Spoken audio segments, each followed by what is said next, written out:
Hey guys, welcome back to this. I did promise you to look at the Top of Dark Chill for today. Nothing else new here, I don't think. Stories. I like that from the owner. Trucker fell asleep and crashed near 4th Avenue. No casualties or quite property damage. I reckon you want to avoid the area. That is a really cute pic.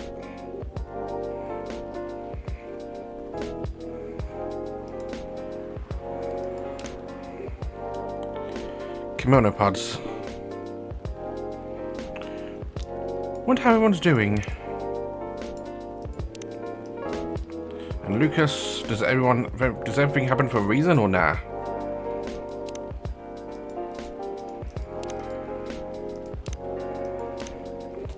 I hope the power hiccups didn't affect the machine much. This is a very slow start. Ah, here we go. Right, we're nick of time.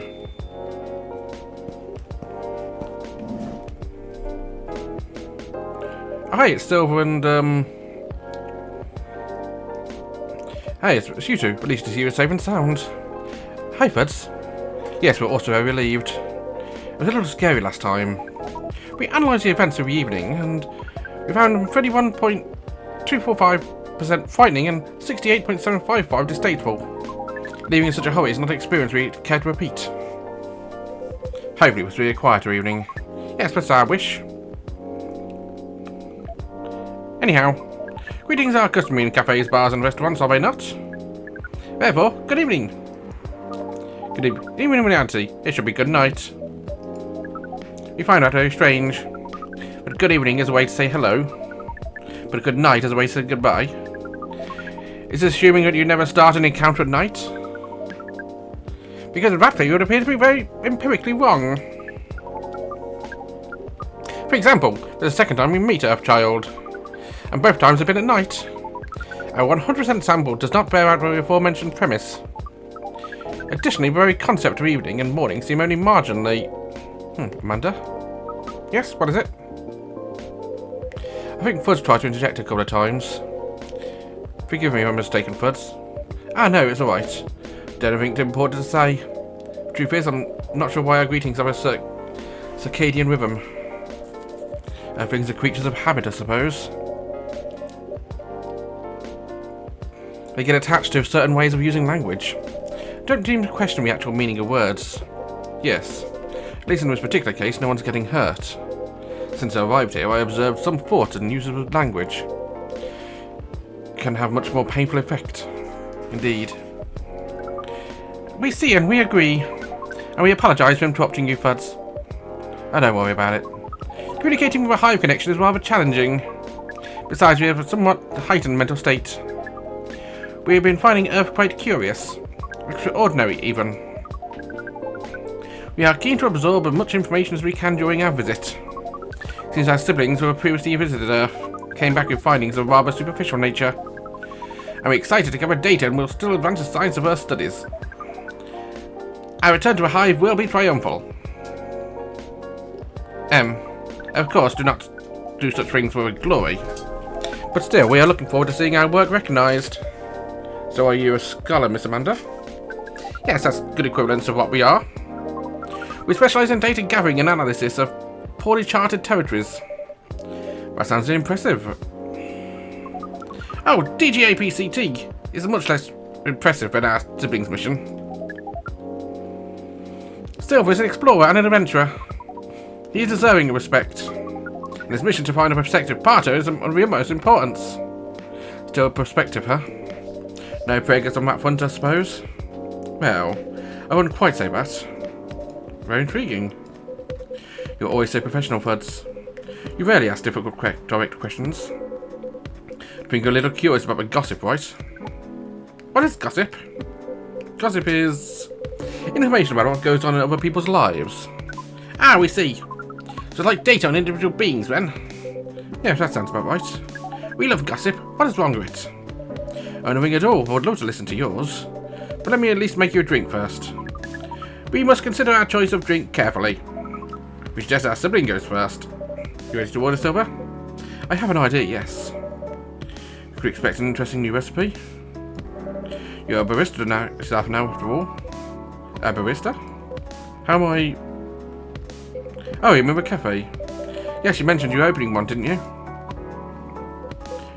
I am, after a fashion. But I'm not focusing on drink menus just yet. Also intriguing. I promise I'm not just withholding information. But things are a little complicated. Right, if we start with a drink? I'll try to explain everything afterwards. Then, something simple. First drink I ordered when I came here years ago. A coffee-based drink? Coffee drink, and I think you mentioned it was very bitter. Bitter and tart, right? Bitter and tart coffee drink.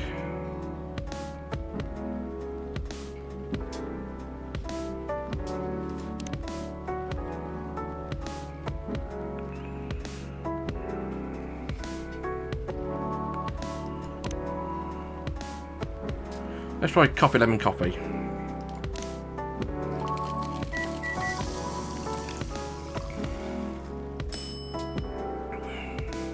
No. Coffee lemon.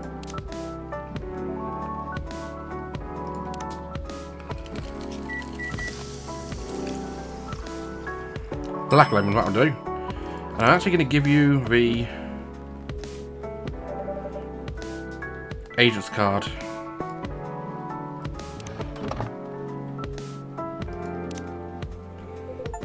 What is... Okay, we have a Tomodachi update for Silver.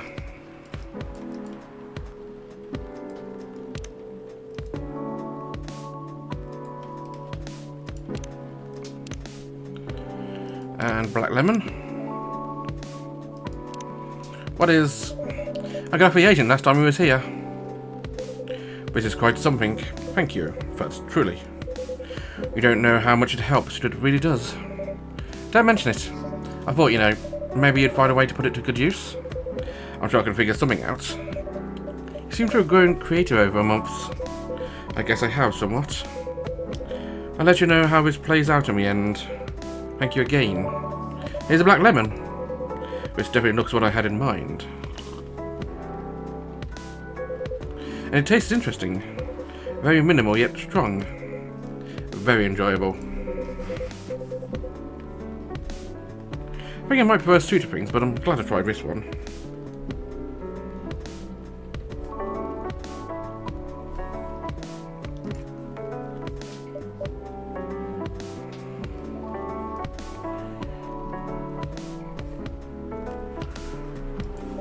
You know, I second what Miss Amanda said. You feel the same in some ways, yet also very different. I don't know. I do think that everyone keeps changing over time. Maybe we feel like our personalities make sense, because we see ourselves in hindsight. Where the truth is, we make ourselves up as we go along. That was an insightful theory, Silver. You have grown wiser. You used to have a rather youthful and innocent part of the hive. Oh well, I have had time to learn and adapt here. It's been a couple of years after all. But despite all that, and considering what I said about people changing, I don't think I've changed much at all. In fact, it's as if I've been becoming a little more and more me every day. Just revealing myself. Speaking of that, we mean to ask, how did you choose a specific Earthling appearance over another? Our observation is that Earthlings have a great many varieties, with a near infinite combination. Did you run a random generation algorithm? Oh no, it wasn't random at all, even if at first it was an unconscious process. I chose the way I look because it felt true to who I am. When I first started coming to this cafe, I had a hard time understanding this world and its rules. There were already some things that I could relate to. Some things that I felt familiar. Like Hyde's eyes, and would always seem beyond the surface.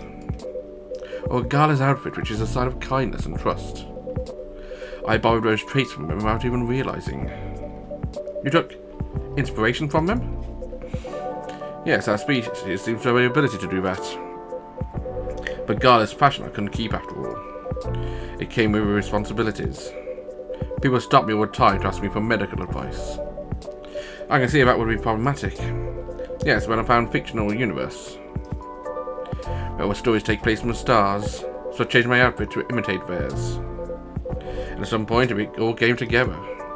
One morning I saw myself in a mirror and I felt right. Like the way I looked matched who I was. It made me feel at peace. So although I look different from when we first met, and although I have learned the ways of this world a bit and grown a bit, in many ways I still feel the same. Different but the same. Yes, different but the same. It makes sense to us. It really does. Oh, is that Lovell? No, this is from Pearl. Oh, still getting news from Midge.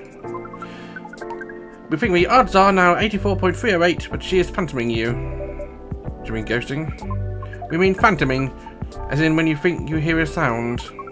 Your ears are merely playing tricks on you. We thought we established a hive connection with Midge. It was only a phantom sound after all. Anyway, what is Pearl saying? But her calendar might clear up soon if I want to meet up. Oh, Silver. Sounds like things are going well indeed. I think. It is maybe a time I tell you a little about this. But we wish to order a drink as well. Of course, I'm sorry. Go ahead, Amanda. I apologize, the machine's having issues today. We'll let you know as soon as it's working again. Curious that Earth drink-making skills are so refined, yet so unreliable. This is a land of contradictions.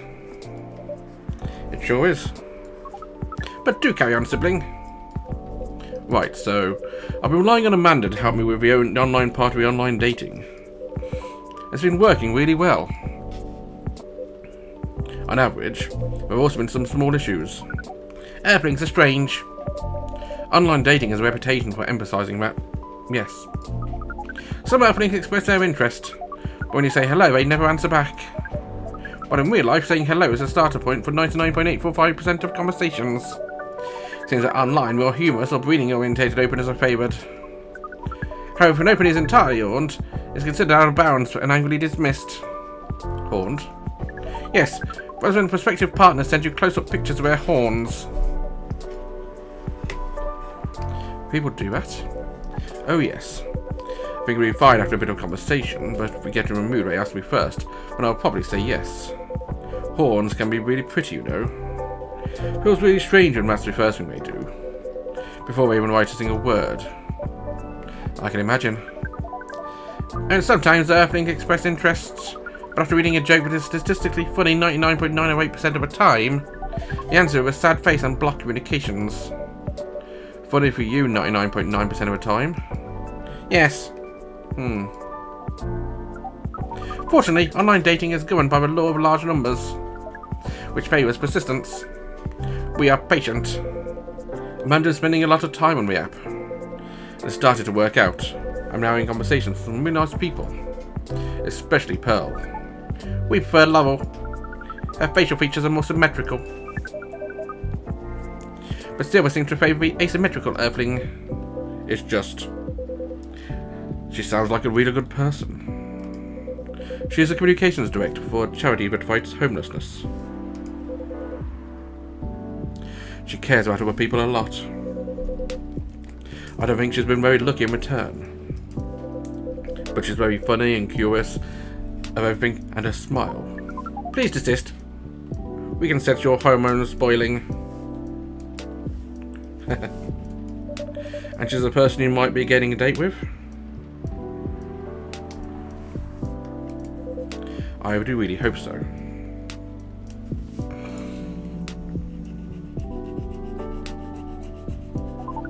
Do you have a day and a time for your date? No, it's only a different topic. Please excuse me.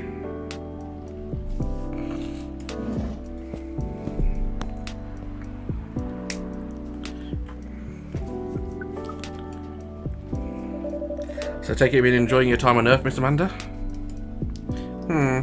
Or not? No, we've been enjoying it. But we've also seen the limits of it. How do you mean? We have a hive mind. Hive mind knows no boundaries and limits. We all share our thoughts and desires. It's not different to us.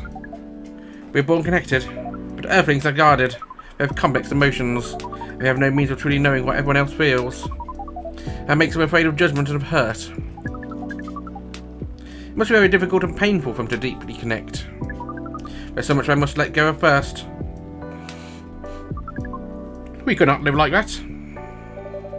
You said online networks were like a hive? Like a hive, but not a true hive.